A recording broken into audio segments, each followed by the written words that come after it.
بسم الله الرحمن الرحيم الحمد لله رب العالمين halkan waxaan ku soo booqanay gurigiisa boqor Cawil Xasan oo magac dheer boqor Cirmadow boqor aad iyo aad baan ku salaamayna waan ka qaaday waana ku salaamaya waxaan salaamaya ummadda islaamka meel kasta ay joogaan gaar ahaan ummadda Soomaaliyeed gaar ahaan Soomaaliland ummadda ku nool dibad iyo dalb iyo gudaba waxaan ku salaamaya salaanta islaamka wa salaamu calaykum waraxmatullaahi wabarakaatuh وعليكم السلام ورحمة الله وبركاته بقر waxaan doonaynaa inaan ka wareysano xaalado badan oo ka soo kordhay dalkii Somaliland mushkilado badan baa ka abuurmay markii ay soo baxday xaaladda badda ee Ethiopia dhex martay iyo Somaliland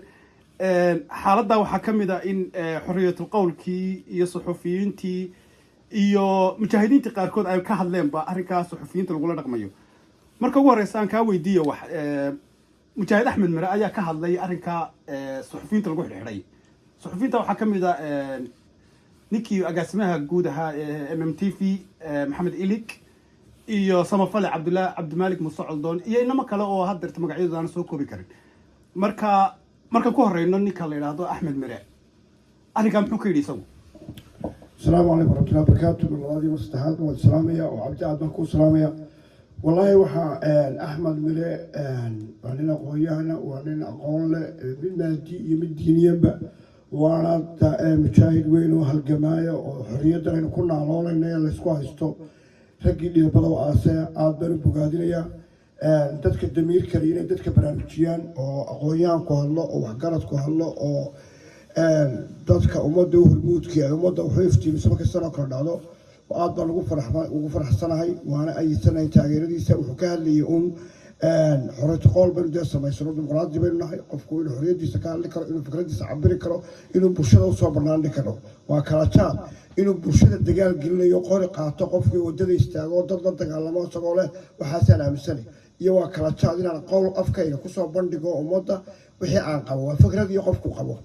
أما قوينا هذا أما السياسية هذا أما الشعب هذا إن لو عبريو وضدك العبريو لا يسكح لنا وشيء حل وصبور سنة هاي وحكاها الله وحقيقة وجدته تذكر سير لقوا فرمان وواحد يستاهل حكومة واحد يستو وأنت ترى هاي سوى واحد يستو والفكرة اللي قبل يوقعتو أيا وناكسن ولقوا فرمان تذكر لقوا فرمان oo dadka xukuumaya ay eegaan bal dadkana xukuumaysan xageebay u jeedaan waa inaad ogaataa ummadda xukuumayso xagee u jeedo xagee u badan tahay inaad la jaan qaadi kartaa dowlistooda aad ogaan kartaa oo dowlistooda ayaga ku ilmaaday aad u samayn kartaa laakiin dad cid dhageysan weydo qor caalada kuma amristiraado hebel baa ku maamuli karo hebel ka kula maxaa saybra ku maamuli waayo nin kastoo dictatoriyad si cunbuu dhintaa u tagaa in caybshiyo iyo habaan la daba socdo iyo aakhiraseeg iyo iftiiseeg uu ku tagaa tiibaan uga degaya madaxweynaha inuu akhrasay iftiisay ku tagin inuu ummadiisan uu xukumo uu dhageysto halkay u joodaana uu sameeyo tala maroorsiga la iska daayo miiska wadaalka la fadhiisto aqoonyahanka Somaliland waxaan u sheegayaa in ay si mug iyo miisaan leh ay u soo bandhigaan fikradda ay aaminsan yihiin madaxweynaha iyo xukuumadda ay la taliyaan iyaguna ay dhageystaan tayna mina kale taasay dadka la xidhay in coldoon leh ninka Mustafa Yare Sheekh Mustafa Yare عليه وكهل لي أحمد مرة وترى ما أنت كهل لي هذه قلتلي تاسي شيخ مصطفى يو علدون يو إليك واحد عبرين أقونتونا وصرفين بيكون حائل تذكر بابليش كل النحمرية فكرة اللقبات تذكر أقونتو غير الأوروريو إن تذكر كيو تشيلان لا تصل دولة أو دولة اللي جيستو أو معارض كل اللي جيستو أو قاعدان تذكر معمولة يرسي وتشيلان يفكر الدول يحقق الدولة يعني مبدأونا إلا اللي جيستو توحر يتقالك وحين وصل السنة تمرادنا وين بيننا الدكتاتوري بين هايستما إنها الأورال يحكم من التريبان وصل السينية تياف وين سيدي وصعدتها مدحونا على ومدى هذا دقيس هو وح وناكسن ووح آخرين فتين كبا كورس سيدي نروح عن ومدى هذا دقيسو تذكر عاد قبتين الشعب كسما فراها ومدى تلعسن وقرقارية ومدى هذا وراء ميديا كتشري عينو كده موقعنا عبرنت كده برتو دي كسودا حرية دورسي ومدى هذا دقيسان له Somaliland لما أنت هنا حلاي وروحينا أقويان كوحجرت كه تناقلوا ولا كعيشري dhulkii baan qayb bixinaya horena waan uga hadlay waxaynu aqbali karno iyo badeeni baan bixinaya waxaynu aqbali karnaa ma hor 18 milyan baan 118 milyan baan isku soo deynaya inagoo garweyn 4 milyan gaarin ووحن عقل قلنا ترى كفريستا ولا تشهد ولا نوم ولا تشو أنا وايقن نستيحو دجال ما أبولي عيدو ما هنشبيو حرية قول كي كان كهاليا فكرة ديدا عبيريا نستيح بان كهاليا دلك يا دتك وقدنا الحوينا وحلاي ومد الدقيسو ومد أنت عقولنا وحلاي لا تشهد من الحوينا دتك كل كوتشي دي وحوس عطان كلات ليا فركري فور ما يدو haddaan boqorka yarka idhaahdo badda aad leedahay waa la bixiyey madaxweyne wuxuu inoo sheegay in la kareeyey aan baddaasi bixis ahayn ama la siinin qowmiyadda Ethiopia ama dowladda Ethiopia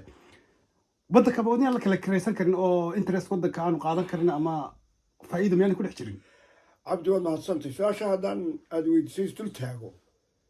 ومضو أو دي بي وول بكمل تاي والله كرين كرا واسك كرين كرتا والواكن شغالة كوجري كروكا لكن دي توبيا أنا دقالة منك أي أديو كسينا يسوع أي وحكا كريسة سميتش تخوف اللي منهم حقوقي أي شنتي سنة ود بين صورنا فني أبي أحمد ولها وحولها وحانو دونينا دكاد ودلكن لي انت سو مليون مده بل aan karaan bal ay leeyihiin baan doonina hadaan wanaag ku weyn xoog baan ku helina cid ay ka qarsoon tahayna ma jirto badu ku duulimaadkiina wax weeye badda Soomaaliya ma Djibouti ala tan Soomaaliya la haatay waa bad Soomaaliyeed waxaase ku cad base military baa laga dhigayaa balay waxay kula tahay do you think adigu waad ogtahay Ethiopia ogtahay xaaladeena Soomaaliyeed baad ogtahay waxay kula tahay adoo suxufiina su'aasha ku weydiinaya inta Ethiopia bad la siiyo konta sano intay soo degto in ay soo celin doonto inay ku sii fal doonto Israa'iil iyo Falastiin waxa ka dhacay waa ogtahay tiyo kaluma ka socon doonta waxa la soo dhex dejinayaa badda waxa lagu waa base military ku darso waa base military markay noqoto riyaal soo gali karin xoolaha soo gali karin qof baa soo gali karin ciidan baa badda daadsan ma soo gali karto shacabkooda ku soo neesha maxaa kaaga faa'iida qof qura oo shaqaalaha ma soo gali karo oo Soomaaliland ka socda waa sirtoodu waa bad ciidan weeyaan waa base military lama soo gali karo bad ma haysana Ethiopia dhaqaalaha ku dhaantaa maxay tahay haysaa ka saxufi ahaan markaan anigu taadi weydiisay ka hadlo arrimaha siyaasadda ma dhuundaloolo laakiinse waxaan wax ka ognahay in dalkan inagu dhaweey yar wali Djibouti walaalaheena inay spaces badan ay kreeyeen wadankooda dhexdooda wax dhibaatana kala ba kulmaan faa'iido mooyaane maxaa markaa ku jaban hadii Somaliland ay kreyso badeeda ama base ay ka kreysato waa maxay saska ku jira ummadda Somaliland waxa eeg iyo waxa ka sokeeyay ha eegin Ethiopia dhaqaalaha ku si wax la kareeyo waa sax waa la kareyn kara shuruuda la gala caalamka oo dhan bay ka socotaa inaga inuu ku dhacdo DB World baa joogta faa'iido ka qaadnay waka way fiicanta markay soo kaltay laakiin waxaynu ka hadlaa Soomaaliya iyo Ethiopia waxay ku taamaysaa inay bad Soomaaliyeed qaadato nin kasta ilaa laba jirka ilaa adiga og haddaan dhaas ka tuuran cabdo halkaas ma boqoraan ka idhaado halkaas ma Soomaaliya meeshii laga hadlay waa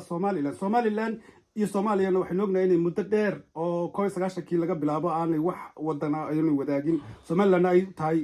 sida iyadu ay sheegtay qirasan tahayna bulshada reer Somaliland ay ogtahay inay gooni isu taagtay marka meel wadankeeda iyo badeeda maamulan karin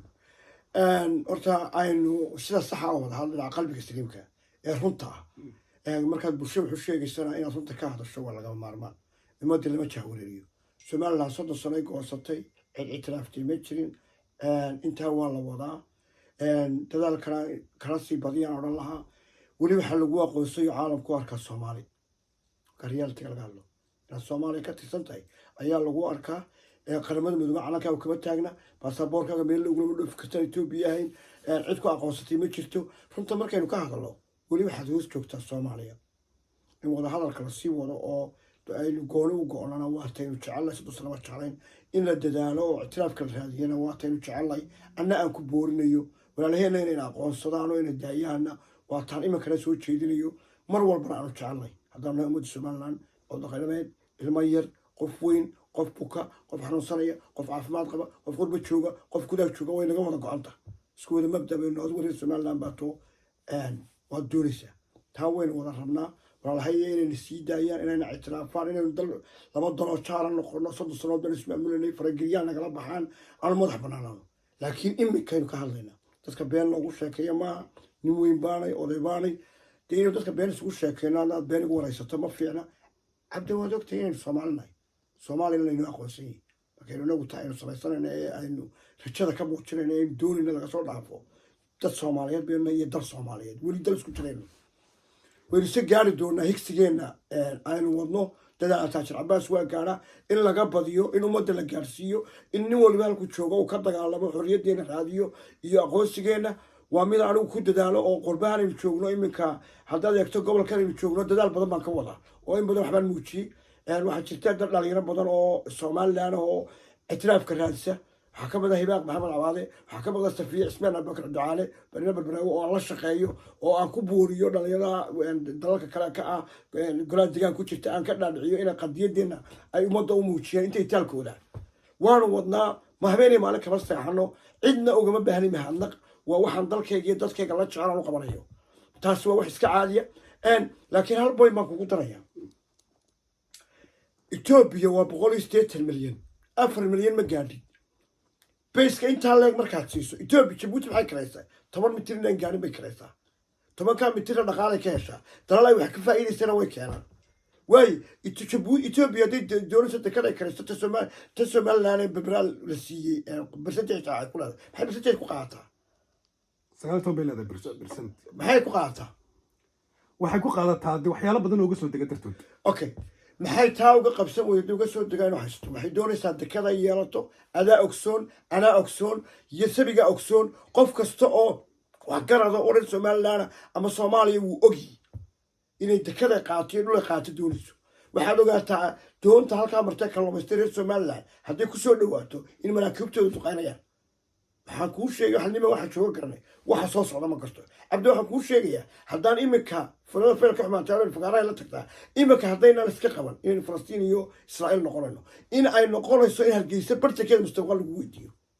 inay burco dhexdeeda lagu weydiiyo in ceeri gaaba lagu weydiiyo ayay noqonaysaa marka waxaan leeyahay waan uga digayaa waan hunguriyaano idin qaadine gacanta iyo taladu maanta muuse biixi cabdi madaxweynaha qaranka somalilan bay gacantiisa ku jirtaa madaxweynaha waxaan leeyahay calaf dhammaado ceeb laguma sagootiyo ha ku sagootiyin kolle waad sii socotaa ha ku sagootiyin sameecad xun iyo